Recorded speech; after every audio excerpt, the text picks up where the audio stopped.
Oiê! Sejam muito bem-vindos a mais um episódio do nosso BíbliaCast!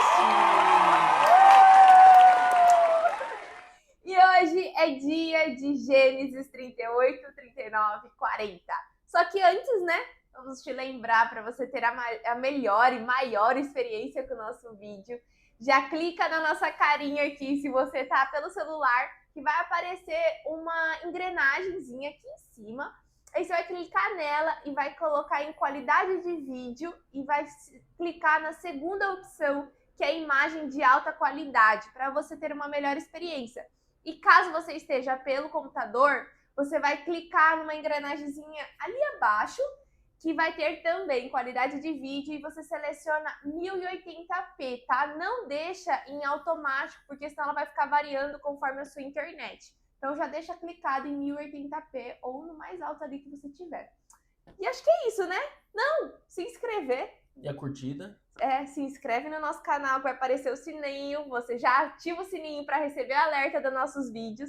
Já curte e compartilha esse episódio com a sua família, com todo mundo. Isso aí. E vamos para Gênesis 38, então. A história de Judá e Tamar. Por essa época, Judá deixou seus irmãos e passou a viver na casa de um homem de Adulão, chamado Ira. Ali, Judá encontrou a filha de um cananeu chamado Suá e casou-se com ela. Ele a possuiu, ela engravidou e deu à luz um filho, ao qual ele deu o nome de Tornou a engravidar, teve um filho e deu-lhe o nome de Onã.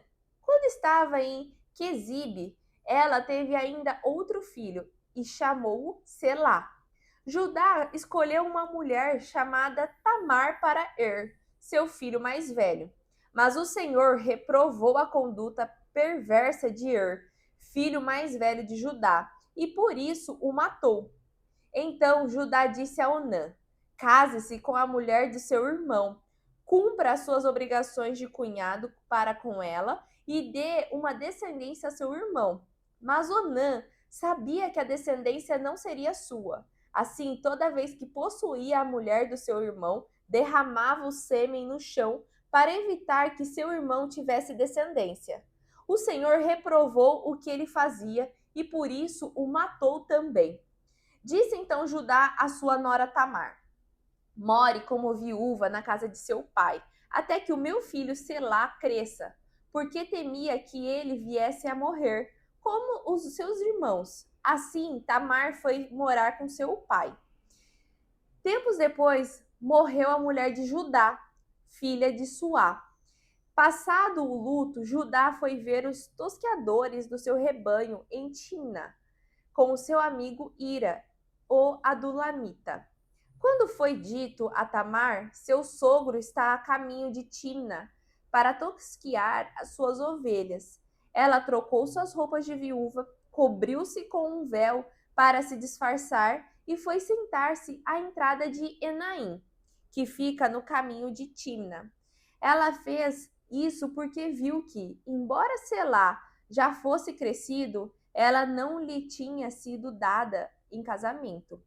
Quando a viu, Judá pensou que fosse uma prostituta, porque ela havia coberto o rosto. Não sabendo que era sua nora, dirigiu-se a ela, à beira da estrada, e disse: venha cá, quero deitar-me com você.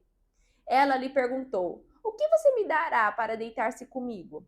Disse ele: eu lhe mandarei um cabritinho do meu rebanho. E ela perguntou: você me deixará alguma coisa como garantia até que o mande? Disse Judá: que garantia devo dar-lhe? Respondeu ela: o seu selo com o cordão e o cajado que você tem na mão.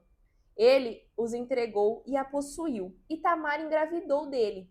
Ela se foi, tirou o véu e tornou a vestir as roupas de viúva.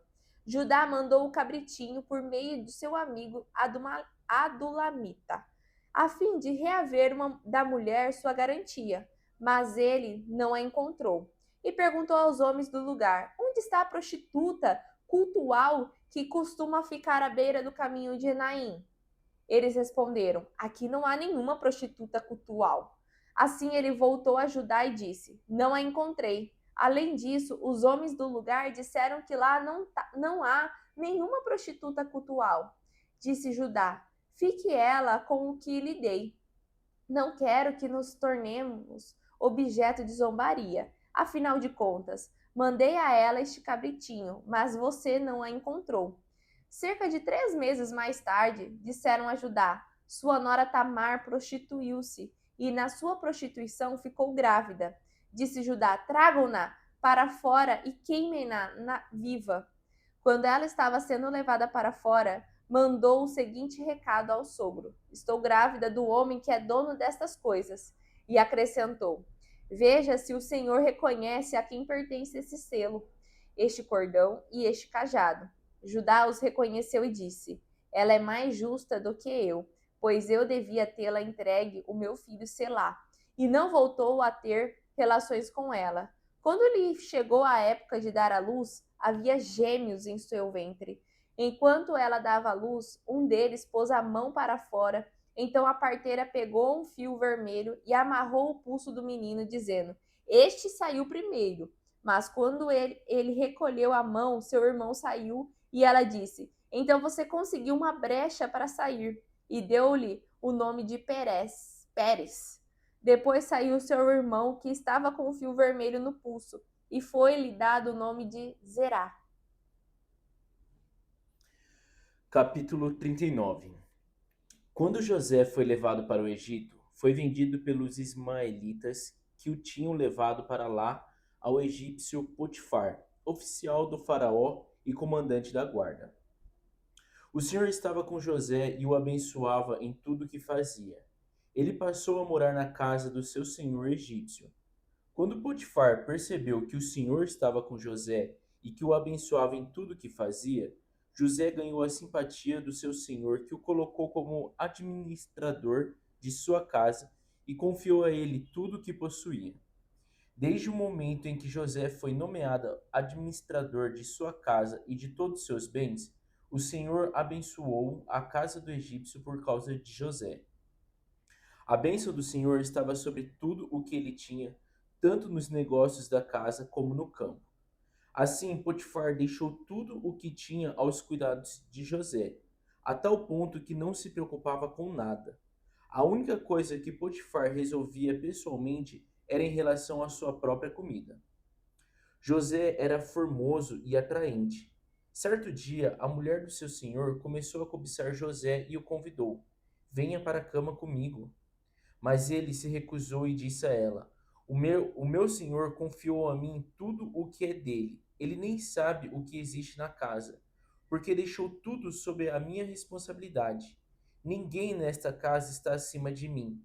Ele não me previu de coisa alguma, a não ser da senhora, porque é a sua mulher. Como poderia eu então cometer tamanha maldade e pecar contra Deus? A mulher não desistiu. Ela insistia dia após dia com José, mas ele se recusava a deitar com ela e procurava não ficar perto dela. Um dia José foi até a casa para cuidar dos negócios e nenhum empregado se achava presente. Então ela o agarrou pela capa e voltou a convidá-lo: Venha para a cama comigo. Mas José fugiu para fora da casa, deixando a capa nas mãos dela. Quando a mulher viu que ele tinha fugido e que estava com a capa dele, chamou os empregados da casa e lhes disse: Vejam só, esse hebreu que foi trazido pelo meu marido para me insultar entrou aqui e quis me forçar a ir para a cama com ele. Mas eu gritei o mais alto que pude. Quando ele ouviu que eu gritei bem alto, fugiu, esquecendo a capa dele aqui ao meu lado. Ela guardou a capa de José até que o seu senhor chegasse em casa. Então contou ao marido a mesma história. Disse ela: Esse escravo hebreu que você trouxe se aproximou de mim para me insultar. Mas quando gritei por ajuda, ele largou sua capa ao meu lado e fugiu. Quando o seu senhor ouviu o que sua mulher lhe disse, foi assim que o seu escravo agiu comigo, ficou irado. E o senhor de José mandou buscá-lo e o lançou na prisão, no lugar onde ficavam os presos do rei. E ele ficou na prisão. Mas o Senhor estava com José e derramou a sua bondade sobre ele, de maneira que ele conquistou a simpatia do carcereiro. Assim, o carcereiro encarregou José de cuidar dos presos que estavam naquela prisão, e ele fazia tudo o que era necessário fazer ali. O carcereiro deixou de se preocupar com o que acontecia na cadeia, porque José cuidava de tudo, e o Senhor estava com José e o abençoava em tudo que fazia. Gênesis 40. Algum tempo depois, o copeiro e o padeiro do rei do Egito fizeram uma ofensa ao seu senhor, o rei do Egito. O faraó irou-se com os dois oficiais, o chefe dos copeiros e o chefe dos padeiros, e mandou prendê-los na casa do capitão da guarda, na prisão em que José estava. O capitão da guarda os deixou aos cuidados de José, que os servia. Depois de certo tempo, o copeiro e o padeiro do Egito que estavam na prisão sonharam. Cada um teve um sonho, ambos na mesma noite, e cada sonho tinha sua própria interpretação. Quando José foi vê-los, na manhã seguinte, notou que estavam abatidos. Por isso perguntou aos oficiais do faraó, que também estavam presos na casa do seu senhor: por que hoje vocês estão com um semblante triste? Eles responderam: tivemos sonhos, mas não há quem os interprete. Disse-lhes José: não são de Deus as interpretações? Contem-me os sonhos. Então o chefe do copeiros contou o seu sonho a José. Em meu sonho vi diante de mim uma videira com 3 ramos. Ela brotou, floresceu e deu uvas que amadureciam em cachos. A taça do faraó estava em minha mão. Peguei as uvas e as espremi na taça do faraó e a entreguei em sua mão. Disse-lhe José: esta é a interpretação. Os 3 ramos são 3 dias. Dentro de 3 dias, o faraó vai exaltá-lo e restaurá-lo à sua posição. E você servirá a taça na mão dele, como costuma fazer quando era seu copeiro. Quando tudo estiver indo bem com você, lembre-se de mim e seja bondoso comigo. Fale de mim ao faraó e tire-me desta prisão, pois fui trazida à força da terra dos hebreus, e também aqui nada fiz para ser jogada neste calabouço.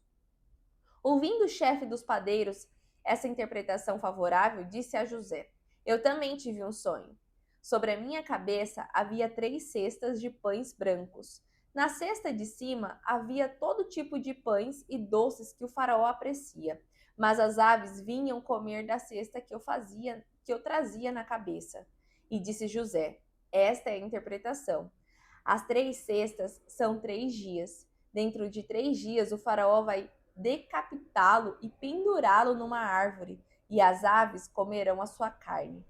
3 dias depois era o aniversário do faraó, e ele ofereceu um banquete a todos os seus conselheiros. Na presença deles, reapresentou o chefe dos copeiros e o chefe dos padeiros. Restaurou à sua posição o chefe dos copeiros, de modo que ele voltou a ser aquele que servia a taça do faraó. Mas ao chefe dos padeiros mandou enforcar, como José lhes dissera em sua interpretação. O chefe dos copeiros, porém, não se lembrou de José, ao contrário, esqueceu-se dele. Um se deu bem, outro não. Exatamente. E teve a interpretação certa do sonho, né? E vamos para nossa conversa, para nossa visão do que a gente acabou de ler, né? Isso aí. Isso aí? O que você viu? O que você entendeu? No capítulo 38 aqui, começa. Ele dá um corte ali na história de José, né? E ele faz essa. Você vê que é um capítulo meio aleatório, né? porque ele vem contando a história de José e ali entra contando ali sobre a descendência de Judá, né? É verdade que no episódio anterior a gente viu que os irmãos venderam José, né? Isso. José tá indo pro Egito já. É isso. E ele termina falando que José foi vendido a Potifar, né? E daí o 38 já começa falando de Judá ali, só que é legal, esse capítulo é bem bacana, lembrando que Judá é irmão de José, é um dos filhos ali de Jacó, né? E daí conta então nesse capítulo que Judá teve 3 filhos. E o primeiro, o mais velho, é o segundo é Onã e o terceiro é Selá. E daí, então, ele se casa, só que uma mulher chamada Tamar, né? Ele se casa com Tamar. Só que tinha condutas que não agradavam a Deus. Então, tipo, não explica, né, que condutas eram essas. Mas só falam assim, que eram condutas que não agradavam a Deus. E daí Deus, então, mata Mata. Simples assim. E aí é engraçado essa parte também de Antigo Testamento, como era muito importante ter o filho do seu primogênito, né? Como ele foi morto por Deus ali, Judá, seu pai, fica muito assim, né? Nossa, ele tem que ter descendência. Então ele dá o seu filho do meio para mulher, para viúva que ficou, né? Que era Tamar. E fala, ó, você tem que dar um descendente pro teu filho. Só que Onan sabia que o filho que ele tivesse com Tamar não ia ser dele. Por mais que foi ele que concedeu ali, que ele que ajudou, seria descendência de Er, e ele não queria isso. Então ele jogava o sêmen fora de Tamar. E aí Deus também mandou matar ele porque era uma conduta errada, né? E aí sobrou quem? O menor, Que é o Selá, né? que é o Selá. Só que Selá era novo, e daí, então, ele não podia ainda, né? Mas parece que Judá também ficou com medo de dar o filho, né, para ela, para que ele morra, né? Porque porventura ele não morra também, como seus irmãos. Então parece que ele também fez uma artimanha ali, porque ele tava com medo. Pô, essa mulher, bem dizer, matou todos os meus filhos, vai sobrar um. E agora? E daí, então, Tamar volta, né? Volta lá pra casa dos pais. É. E daí ela faz ali monta ali uma casinha pra ajudar, vamos dizer assim, né? Porque a mulher de Judá já tinha falecido, né? Já tinha E falecido. aí ele foi para um monte lá, não lembro o nome do lugar. E aí para tosquear as ovelhas e ela se veste, né? Como se não fosse uma viúva e nem nada, como se fosse uma prostituta mesmo, né? Pelo que eu entendi, ela se veste tipo uma roupa normal e fica sentada na beira da estrada, que era um comportamento De normal de uma prostituta prostituta. na época. Então, tipo assim, a mulher tá bem vestida, sentada, Sozinha na esquina. sozinha ali, é como se fosse uma atitude ali. Então ele não perguntou pra ela nem nada, ele já viu que ela, tipo assim, na cabeça dele ela era uma prostituta e falou: "Quero me deitar com você". E ela, a intenção dela também era essa, porque ela queria continuar a A descendência, ela descendência, né? tinha essa noção, né, que ela precisava continuar ali a descendência de de Judá, e daí então ela se deita. Só que ela é esperta, ela sabia que isso poderia ser É é, errado, né? Visto virar como contra errado para ela, ela. e que Judá não se deitaria com ela sabendo que ela era Tamar. Então ela pede as provas para ele para ter como garantia, né? Uhum, que é o cajado, que é o selo, né? E aí nisso passa 3 meses, né? Aí as pessoas falam que Tamar teve um filho, né? E aí o próprio Judá fala: mande apedrejar, porque ela fez errado, Queimá-la, né? né? Manda. Queimá-la. E aí ela mesma, ela não incrimina Judá, mas ela mostra os pertences que ela tem. E ele mesmo sabe que é dele. Ele fala: ela foi mais Honesta, né? honesta do que eu, porque eu tinha prometido meu filho selar a ela e não o dei. E não deu. E daí não deixa apedrejar ela.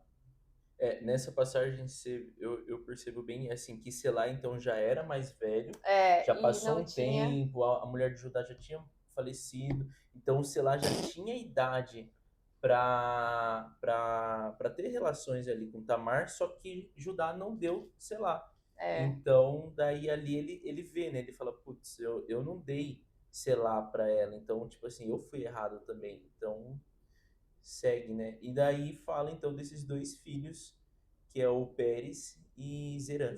Zerá. Zerar. E aí a gente volta de novo para a história de José, né? José já tá lá na casa de Potifar, do faraó do Egito, né?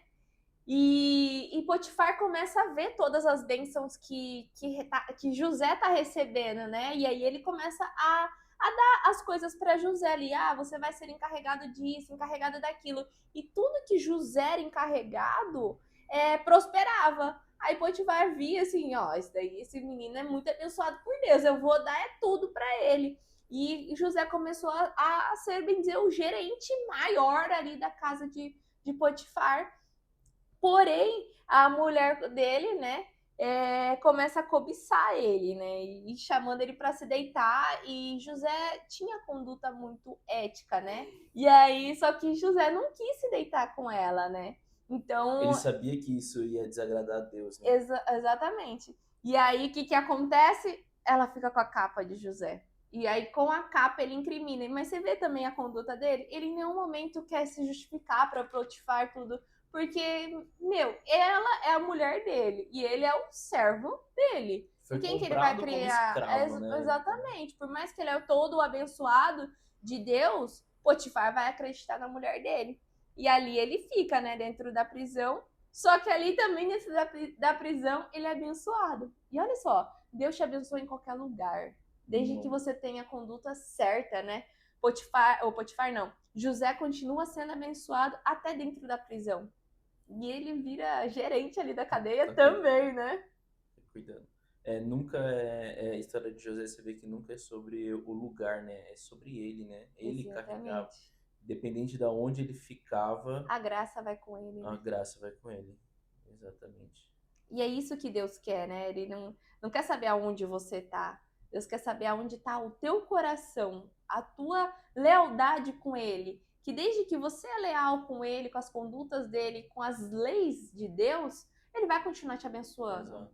E Às vezes você tá num emprego e fala assim, nossa, aqui eu sou tão. Eu vou tão bem, tipo assim, as coisas estão fluindo aqui. Só que se Deus tem um chamado para você ir para outro lugar, tipo, não tenha medo, larga tudo e porque vai, né? nunca é sobre o lugar, é sempre sobre você, entendeu? É uma frase que eu ouço e levo muito comigo, que de que adianta você estar seguro sem Deus? É mais fácil você estar correndo risco com Deus do que viver na segurança onde você está agarrado ali e você não se abre para viver maravilhas, né? Para viver grandezas. Ele quer te levar para lugares maiores, só que você precisa confiar nele. E é igual ali José, ele confiou ainda em Deus, né? Por mais que ele já tinha sido vendido pelos irmãos, ele já estava no Egito, numa terra onde, bem dizer, para eles, cananeus, não era benquista. Ninguém queria ir para o Egito. Ele já estava num lugar onde não era bom para ele. Depois ele começou a ser gerente da casa do rei do Egito. Depois ele foi preso injustamente por uma armadilha que a mulher do faraó fez. Não, a mulher de Potifar, ele era chefe da guarda do exército. Isso aí. Mas mesmo assim ele continuou confiando Em Deus. em Deus. Exato. E depois ele tem os prisioneiros, né? Tanto o copeiro como o padeiro teve sonhos. E aí, olha que legal. Eles ficam tristes porque ninguém conseguiu interpretar o sonho deles. E aí ele fala, mas isso não cabe a Deus? Os sonhos não são de Deus? E Deus que tem que interpretar, né? E aí, quando ele começa a comentar, e o padeiro vê que a interpretação do sonho do copeiro foi muito boa, né? Que depois de 3 dias ele seria voltar. Ele falou: vou contar meu sonho também. Só que o dele, era pra morte, né? E é muito doido, né? Nossa, ele via os corvos, sei lá como te chama, os passarinhos comendo os pão da cesta dele. E era que depois eles iam comer o próprio corpo dele. Meu Deus do céu. Antigo Testamento, gente. E outra coisa, né? Ele pediu pro copeiro lembrar dele, né? Ele falou assim, putz, quando você lembra chegar de lá, mim, né, com o né? faraó. E aqui nas escrituras fala, o copeiro não lembrou dele. Então, tipo assim, ele ainda interpretou Porém, o sonho. o esqueceu. Interpretou o sonho, deu ali um sonho. O copeiro teve êxito, teve ali né? Foi reconhecido pelo faraó. No entanto, ele não lembrou dessa interpretação. E daí nós vamos ver depois. Nos próximos episódios. Que é depois, né? E é isso. E é isso. Então, um beijo, gente. E nos vemos no próximo episódio. Tchau. Tchau. Calma! Não esquece, né, de comentar também a tua visão aqui. Você tem que falar sobre o seu para complementar a nossa. A nossa não é soberana. Isso daqui que a gente está fazendo é algo em conjunto para nós estarmos crescendo e vocês também estão crescendo. Então coloca também aqui no comentário se você tem algo a acrescentar, qual a sua visão, ou o que você entendeu também sobre a nossa visão, né? Isso é muito importante, viu? Agora sim, tchau, beijo, até o próximo episódio! Oiê, parabéns! Você concluiu mais um episódio do nosso BíbliaCast. Aqui do lado eu já deixei o quê? O nosso canal para você estar se inscrevendo e aqui abaixo o sininho para você já deixar ativado e ser notificado sempre quando a gente lançar o próximo episódio. E o próximo episódio já está aqui também para você estar assistindo e crescendo cada vez mais espiritualmente, viu? Então vai lá, já clica aqui e já assista o próximo episódio. Nos vemos! Tchau!